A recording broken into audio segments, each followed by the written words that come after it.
বাংলাদেশের ত্রয়োদশ জাতীয় সংসদ নির্বাচন নিয়ে যুক্তরাষ্ট্রের সঙ্গে বৈঠক করেছে ভারত। দ্রুত সময়ের মধ্যে গ্রহণযোগ্য নির্বাচন অনুষ্ঠান এবং যুক্তরাষ্ট্র ও ভারত কিভাবে সহযোগিতা করতে পারে তা নিয়ে দুই দেশের জাতীয় নিরাপত্তা উপদেষ্টা পর্যায়ে বৈঠক হয়েছে। ভারতে নিযুক্ত মার্কিন রাষ্ট্রদূত এরিক গার্সেটি তথ্য জানিয়েছেন।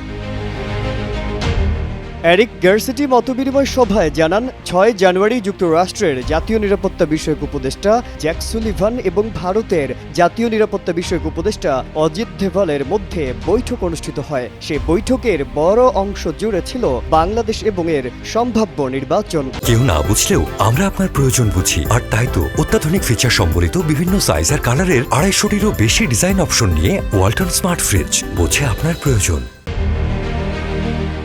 তিনি বলেন, সে বৈঠকে উপস্থিত ছিলেন, আলোচনায়ও অংশ নিয়েছেন। বাংলাদেশ ইস্যুতে আলোচনার মূল বিষয় ছিল নির্বাচন, কিভাবে দ্রুততম সময়ের মধ্যে বাংলাদেশ একটি গ্রহণযোগ্য নির্বাচন হতে পারে এবং এক্ষেত্রে যুক্তরাষ্ট্র এবং ভারত কিভাবে বাংলাদেশকে সহযোগিতা করতে পারে এ নিয়েই মূলত আলোচনা হয়েছে।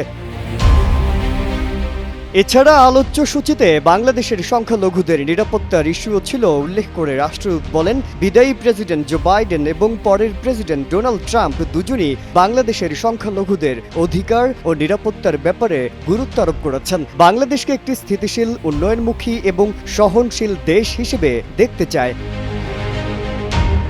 এদিকে শুক্রবার ওয়াশিংটনে এক প্রেস ব্রিফিংয়ে জ্যাক সুলিভান বলেছেন, শেখ হাসিনার নেতৃত্বাধীন সরকার পতনে যুক্তরাষ্ট্র কলকাঠি নেড়েছে বলে যে গুঞ্জন চলছে তা একেবারেই অযৌক্তিক এবং ভারত সরকারও এই গুঞ্জন বিশ্বাস করে না।